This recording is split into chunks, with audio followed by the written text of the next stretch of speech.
All right, folks, welcome to another edition of Ranking the Songs here on Rock Show Critique. And I have a special guest today, none other than John Clauser of My Music Corner. Welcome. How you doing, brother? How you going? Good to meet you. Yeah, great to have you on. You commented on one of our videos, and boom, here we are. Uh, this is awesome. It was great talking to you beforehand here about the band and music in general. Yep. So, Yeah. Look, hopefully, we'll be able to talk music in the future and do some other things down the road here. looking forward to it, brother. Looking forward to it. Fill everybody in and let us know about your channel and things Okay. like that. Right. So I've got this little thing called my music corner. Um, it basically started because of W.A.S.P, essentially. Cool. I was doing like a few little things here before that, but then I really got things going because of W.A.S.P because I wanted to do a series where I could break down an album with maybe a co-captain or two or three or whatever. And eventually it wound up that John the Music Nut, who wound up being my co-captain, we wound up doing the series. It was probably one of the most fun and exciting things I think I'd ever done because W.A.S.P is pretty much my go-to band. So for us to be able just to talk about every album every week, even the live albums, and then we did a ranking, we did a dream set list and stuff like that, and that was just a great time. And then we just kept going. We did some other series on different bands. We've done Armored Saint. We've done Dangerous Toys. We did Easy O. We did this earlier this year was the year of the Priest, where we talked about each Judas Priest album and had different guests on.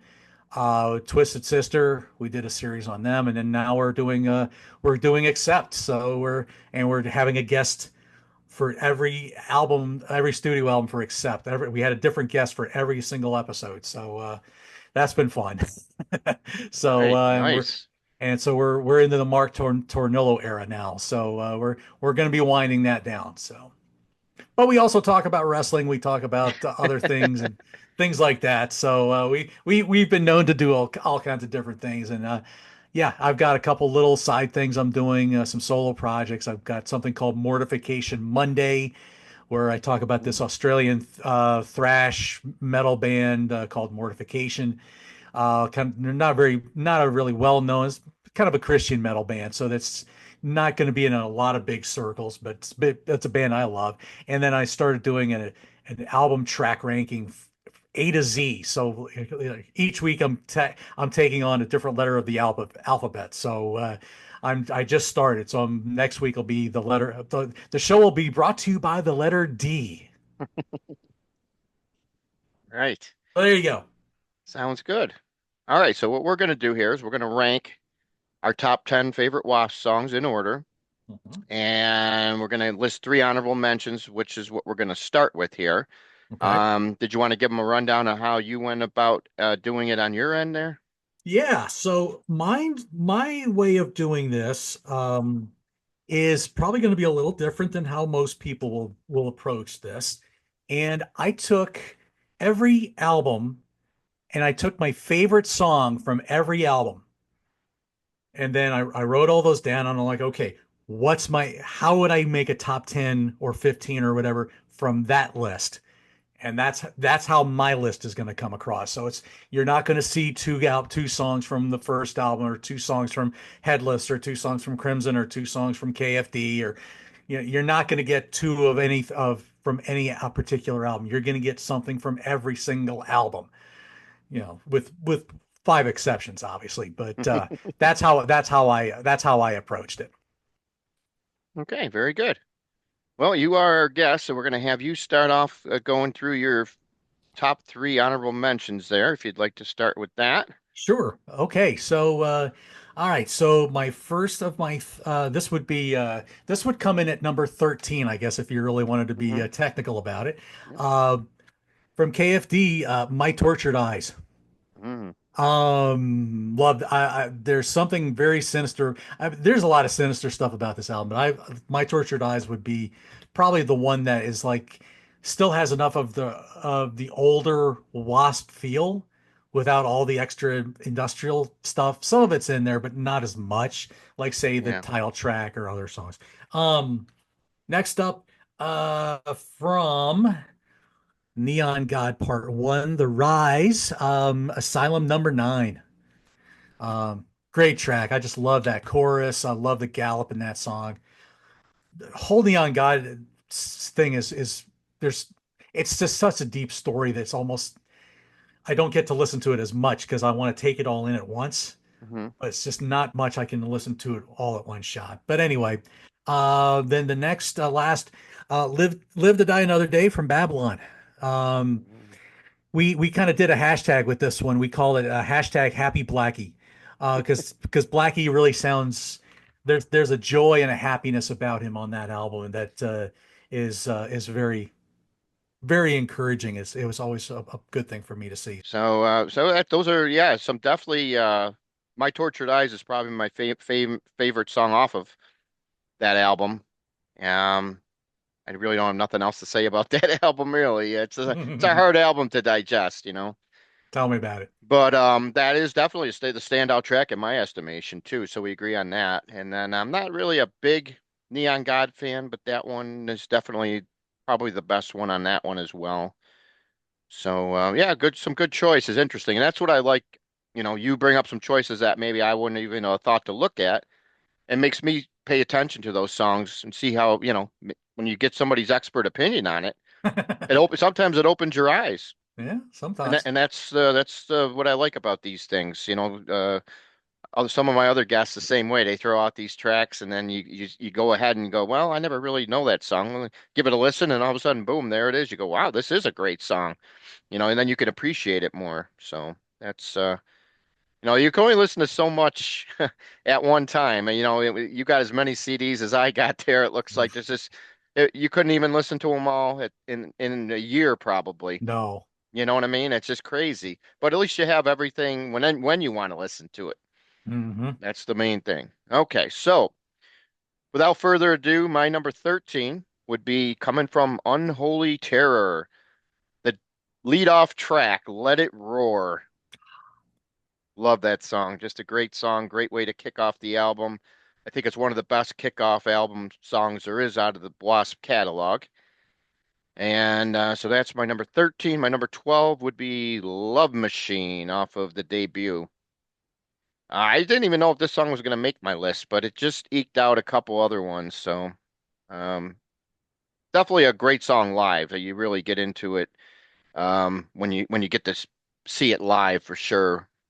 And my number 11 comes from, well, we had a discussion on the name. How do we pronounce this album? But Golgotha, whatever you want to say, Scream is my number 11.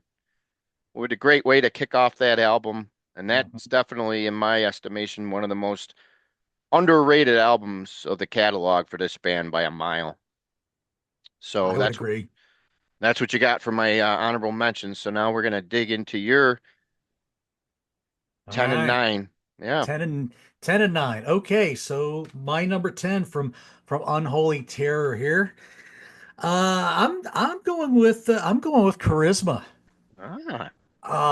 I just love the march, and I love the lyrics, and that just that snarling guitar. There's just everything about that song. It just sounds so snarling and just it just I don't know how else to describe it, but it's just perfect for that song. And I just love the story that Blackie takes you on that album or on that song, with going through all the characters and history. Picks right up where Headless Children left off. Mhm. Um, so that's that. My number 9 will come from Inside the Electric Circus, Restless Gypsy. Ah. Love that. Love Chris's guitar lines in that. I feel like I've always kind of related to that song in some way, shape, or form. So that's probably why that one has always stood out to me. So yeah, Restless Gypsy. All right, very good. All right, so my number 10, when I was doing this, almost forgot it on the list there. And I said, how do I not have this song on here? So here it is, On Your Knees. Just classic Wasp. That's the one they usually opened with a lot of the times throughout the years. And yeah, just a great song. And another standout. It's weird how they didn't pick that one to lead off that album, yet they always picked it to lead off the shows, which is kind of strange, but that album has a strange thing in the beginning of itself anyways, with the way they decided not to put Animal on it after all that trouble and all Yeah. that good stuff. So, all right, so that's my number 10. And my number 9 also comes from the debut album as well. None other than The Flame. Okay. Tell you, it was great hearing that one the I other bet. night live. I just never thought I'd see that one live in my lifetime. So I'm so glad I was able to see that one. Just a great fast-paced song that really got everybody, in that great mood there, and just a great live song for sure. Hmm. I didn't need to. Did you see the 2022 tour? Yes. Wasn't the flame in the medley in the beginning? It could have been. That I was know it was on. I know On Your Knees, Torture Never Stops, and Inside the Electric Circus were there. I want to say the flame was mixed in there too, yeah, I but think the issue with that song was he hasn't played it in its entirety in years. that's true. So it's part of a medley, but it just wasn't in its entirely. And at the time he's playing it, I'm out photographing it, so I can't pay as much attention That's to it true. as That's I would true. have liked, unfortunately. You know, Understandable. Un- so Now we get to hear the whole thing. So that's yeah, which when you stop to think about it, those in that medley, really the only things you missed out of those songs was basically the guitar solos and the outros. You really didn't miss a whole lot of else of those songs yeah. if you stop to think about it. But anyway, that's just me. Okay, enough blabbing for me. Number 8. This will be from Dying for the World. I don't care if the riff sounds a little like God of Thunder. I love Shadow Man. Mm, Just that is just just a mean, nasty sounding riff, and it just works with Blackie's vocals and lyrics with that song. I just have that's a great to me. That was a great lead off. And I mean, Dying for the World's got so many other good songs too. Like I really could have picked Revengeance as well, but Shadow Man has always been the one that sticks with me the most. yeah. Um, okay, number 7 from Still Not Black Enough. Ah, The album closer, No Way Out of Here. okay. Um, that's another song kind of rides right off of Crimson Idol, but again, there's moments about that song that I relate. And I could have picked a lot of other songs too, but boy, No Way Out of Here has always been the one that really has stuck with me the most. So All there you right, go. very good. Yeah, definitely some good choices there. All right, well, my number 8, we're going to the title track from the latest album that came out in 2015, Golgotha. Gol Golgotha, whatever you want to say, the pronunciation on there, but that song is simply a stunner. What can be said about it? I just, and this is one of those albums that I basically discovered really, really late. I didn't buy it when it first came out. I kind of, after the Neon God Part 1, I kind of went on hiatus from W.A.S.P. a little bit when it came to buying the newer albums. But since then, obviously, I've gone back and gotten them all again. So I'm back in fold here. But this last album, it's hard to believe it's going to be almost 10 years since it came out Tell me about it. next year. Wow. So I should have asked them about when's this album coming out. We're dying for some new music here. Come on now. Yeah, tell me about it. But that's my number 8. And then number 7, I hate to say it, but I'm going back to the debut again. This time we're going we're going for Hellion, baby. Hellion. Another great fast-paced song. And always loved that song. That was definitely one of my favorites off that album. Really hard to pick a single favorite off that album. Just too many good songs on it that I like. So that's what I Yeah. got for my number 7, Hellion. Yeah, I mean, gosh, I mean, when somebody asks me to pick my favorite song from the first album, I mean, it's like saying you have 10 kids and you got to pick your favorite kid. I mean, that's how the first album really is for me, and there's a couple of others that go that way, but All right, so my number six, I alluded to it earlier, the title track from the Headless Children. Mm, It was either that or the Heretic. Both of those just are such I just absolutely what Frankie Banali brought to the band is hmm just ridiculous. And it was just I think Chris and Johnny did a very admirable job as well. They really gelled well on that album. And Headless Children, I just love where Blackie's lyrics go in that song. So there you go. That would be my number six. My number five will come from Dominator, mm, the epic Heavens Hung in Black. hmm Song Right. still sends shivers down my spine every time I listen to that thing. It's just beautiful. Now, I Enough know the said. feeling. There's only certain songs will do that to you. There's not a lot of them, but when it does, man, what a feeling, huh? Tell me about it. Tell me about it. All right, really some really good choices. I can't wait to see what your final four will be here. This is getting interesting here. All right, well, mine. I don't know if I'm shocking you or surprising you any, but number six for me is coming from the Headless Children, and it's going to be the ballad that everybody should know, none other than "Forever Free." And I just love Yeah. that song. Just a great song. Don't know what else I could say about it. It's the song that when I first heard the album, that's the one to me that stood out. Even all these years later, I just love Blackie's voice on it. Mhm. Just a great song. So that's my number six.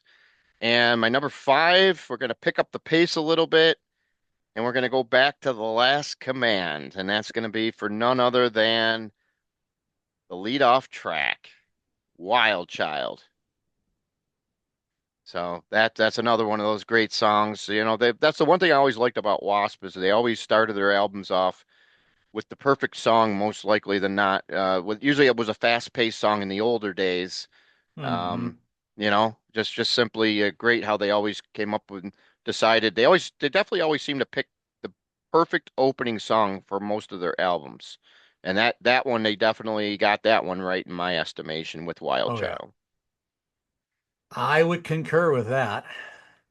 So, all right. So, my next two, I think are actually going to be our first, I think our first doubles here. Huh? So, my number four is also going to be the title track from Ah. Golgotha. God, uh, hearing Blackie sing when he sings what he sings in that song, hmm for one, given the background that I have was I think sent tears to my eyes when I first heard the song. And then Doug Blair just ripping it at the end. It's just like man, that solo was like almost this is going to be an interesting comparison, but it was almost like the solo in Comfortably Numb. Mm. It just like sends shivers. It just gives me goosebumps when I listen Yep. to it. And Heaven's Hung in Black is that same way, but Golgotha, oh, lovely, lovely, lovely. And then Yep. my number three is one you just mentioned, The Wild Child from The Last Ah. Command. All right. Um, I have told people that you probably would never want to be, if especially if you were a female, you would definitely not want to be in the car with me and I put Wild Child on or some of those songs because I probably turn into the character a little too much when I'm singing along with some of these songs. And Wild Child would be no exception. So, so thankfully I don't. Thankfully my wife won't. I don't listen to music much with her in the car. So, and I don't have females in my car. So, other than her, so we're good. Yeah. Okay. All right. So yeah, so some great choices there. Obviously, I had both of them on my list here, and they're really far down on yours. So all right, well that's going to bring me to my number four, and that's going to take us back to Golgotha, none other than "Miss You," one of the most underrated ballads that I've ever heard. Yeah, I just am still shocked. Yeah, like I said, Blair. Doug Blair. Where's this guy never gets any credit just due. This guy's like an amazing, amazing player. It's like Hmm. he's like a hidden guy that nobody just people don't know about him. Yeah. Very Yeah. underrated, you Yep. know. So, I mean, Sure. obviously everybody always tries to compare guys to future or former members that were in the band, but this guy definitely stands out on his own in my estimation. Oh yeah. I mean, God, let's just listen to Reidolized and how well he practically copied Bob Kulick. Hmm. I mean, come on. Yeah. No brainer there, folks. All right, and then number three, I've got another ballad. This time we're going back to the debut for none other than Sleeping in the Fire. Yes. Just another great song that I've always loved, and it's just amazing. I remember one thing Blackie mentioned about that's one of the two songs that he sings that when he does, he gets this he has a little pain when he tries to sing it, and he has to push himself through to get it one part in that song sung, and he knows it's going to hurt every night, but he Yeah. pushes through, and it's just amazing and interesting that he actually even mentioned that. And, just Hmm. a unique thing that you don't hear too many artists say how hard it is to perform a certain song, you know, Yeah. when it actually affects him when he does sing it. So, but just a great song, and that's my number three. Okay. All right. So the first album is getting a ton of love because that's where I originally came into the band was the first album. Um, the st I'll because my number two song is going to be from the first album. So I'll tell my quick story of how I got Yeah. to the band. So the story goes, my two best friends and I we were supposed to go see Iron Maiden and Twisted Sister at well, this is I was still living in Pennsylvania, and we were supposed to go see them in Bethlehem, Pennsylvania at the Stabler Arena. Now, if you know anything about the World Slavery Tour in January of '85, you also know that they had to cancel a couple of gigs around at the Radio City Music Hall and a couple of others. Yeah, we were one of those couple of others. So we did not get to go see that show. We would eventually get to see Maiden, but with Accept opening up. We were kind of hoping to see Twisted Sister because we were so into Stay Hungry. So we go to me and my two friends. We still got together. We went to the mall. My one friend picks up Under the Blade. My other friend picks up You Can't Stop Rock and Roll because we hadn't heard those albums, believe it or not. We're like 15. So, and I was like, well, I need to pick up something. So one of my buddies was like, I think you might like this band called W.A.S.P. I was reading something about them, and that sounds like it'd be up your alley. So we eventually would find the first album on cassette, and then we all took turns getting to play it. Mine, we finally get to play Wasp, Hmm. and I Want to Be Somebody kicks off. Life instantly changed. Hmm. I Want to Be Somebody. That would be my number two. All right, Nope. very good. Numero uno. Drum roll.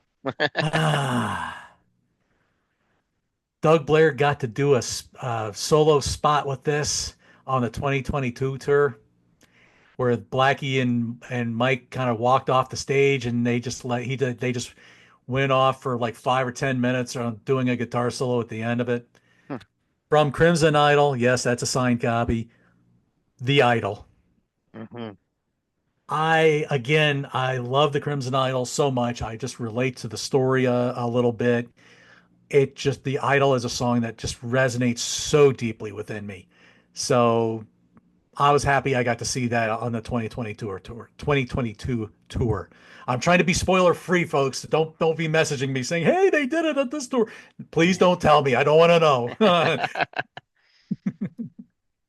There you All go. right. Perfect. All right. Definitely looks like we're my number two. We're hitting one right on the head here. I want to be somebody. That's just one of those songs that, although it's probably the most known Wasp song, it hasn't worn its out its welcome. Like, certain bands, you'll hear like Pour Some Sugar on Me like 3,000 times. Welcome to the Jungle another 2,000 times. No, this Wasp, I Want to Be Somebody, I can probably hear it another 1,000 times and still not get sick of it. That's Yep. how great of a song it is. I mean, that's really a testament. If it's a song that gets a lot of airplay or of that particular artist, it's the one you might hear the most, and you Right. still appreciate it today like you did when you first heard it. That really tells you how lasting staying power it really had. Right. And that's what I got for this one. So I Want to Be Somebody, my number two. And yeah, my number one, man. Um, just simply love this song. Blackie's voice, the lyrics.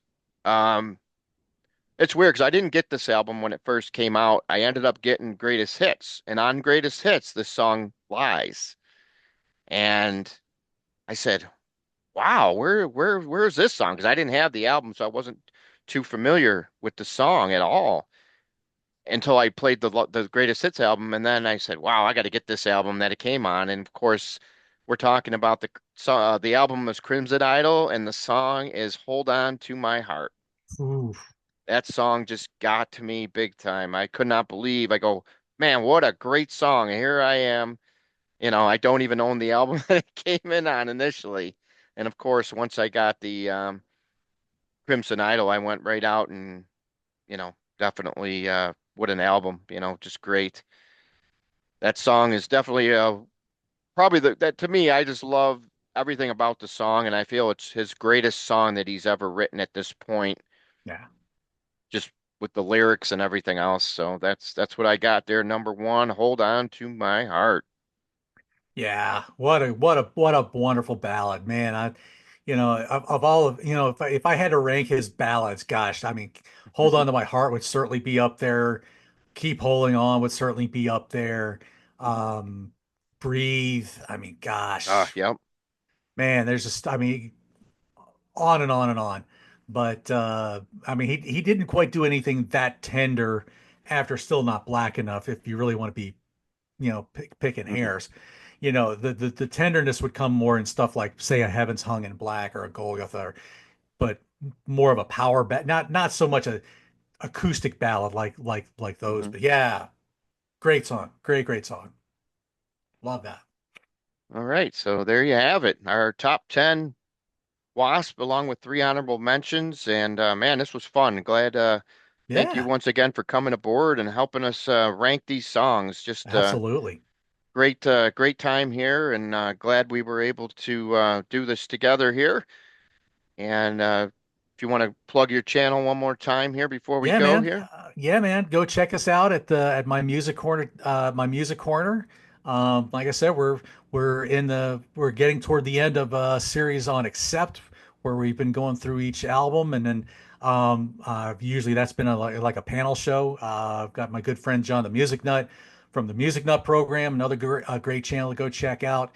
And I've had a different guest on just about every week uh, for this series, and so looking forward to we'll be wrapping that up by the end of the year, and then yeah, we'll see what 2025 brings us. But Mhm. and then I'm also doing a Mortification Monday on a Australian thrash Christian band, and I've also started doing an album track ranking A to Z, where I'm starting alphabetically and just picking a band that like the first one was AC/DC. I did Dirty Deeds Done Dirt Cheap, and then I did with B, I did Black Sabbath. So so there you go. So I just got started with that one. So that one's still taking some time to get percolating, but and then you can see me on Grab a Stack of Rock once in a while. You can see me on Grant's Rock Warehouse, the Contrarians, Rock Daydream Nation,